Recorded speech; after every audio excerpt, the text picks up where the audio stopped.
Hello అవి అక్కడ ఉన్నా నువ్వు? హలో పార్దు, ఇంటికాడ ఉన్నాను రా. దేనికి? ఏం లేదు అవి, మన ఇద్దరి డిగ్రీ అయిపోయింది కదా అవి, ఇంట్లో జాబ్ చేయమని బొర తినేస్తున్నారు. మా ఇంట్లో కూడా అదే పరిస్థితి రా. నాకు తెలిసిన ఒక ఆయన ఉన్నారు రా, ఆయన జాబ్ చూస్తారు. ఆయన దగ్గరికి వెళ్దాం ఒకసారి. నువ్వు ఎక్కడ ఉన్నా పార్దు, నీ దగ్గరికి వస్తాను ఇప్పుడు. ఒరే మన ఫ్రెండ్ కారు ఉంది కదా, అక్కడ ఉన్నాను రా, త్వరగా వచ్చే.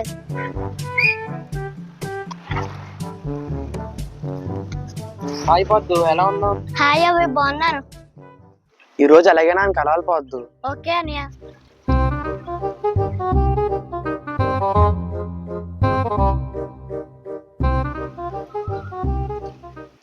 నమస్తే సార్. నమస్తే అమ్మా. ఏంటి ఏంటి ఎలా వచ్చారు? ఏమీ లేదు సార్, మా ఇద్దరికి చదువులు అయిపోయి మంచి జాబ్ చూడండి. ఏంటి మీకు జాబ్ చూడాలా?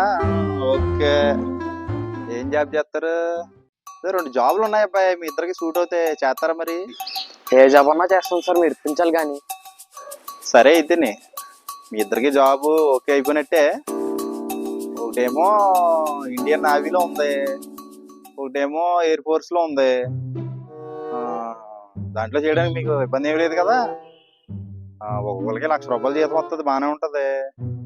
నేవీ జాబు ఏంటంటే షిప్ ఆగిపోద్ది కదా సముద్రం మధ్యలోని. ఎప్పుడన్నా ఆగిపోయినప్పుడు నువ్వు సముద్రంలో దూకి నువ్వు ఈత కొడతావు, దాన్ని తొయ్యాలి అంతే. అర్థమైందా? పాదు, నీ జాబ్ ఏంటంటే ఎయిర్ ఫోర్స్ అని చెప్పాం కదా. ఇప్పుడు ఫ్లైట్లు గాల్లో ఎగుతాయి కదా, నువ్వు దాని పైన కూర్చోవాలి. ఎప్పుడన్నా గ్రద్దలో గట్ట అడ్డు వచ్చినాయి అనుకో, దాన్ని చూ అంటే కొట్టాలి. అర్థమైందా నీకు? సార్ బుద్ధున్నాడు ఎవరైనా ఇలాంటి జాబులు చేస్తారండి?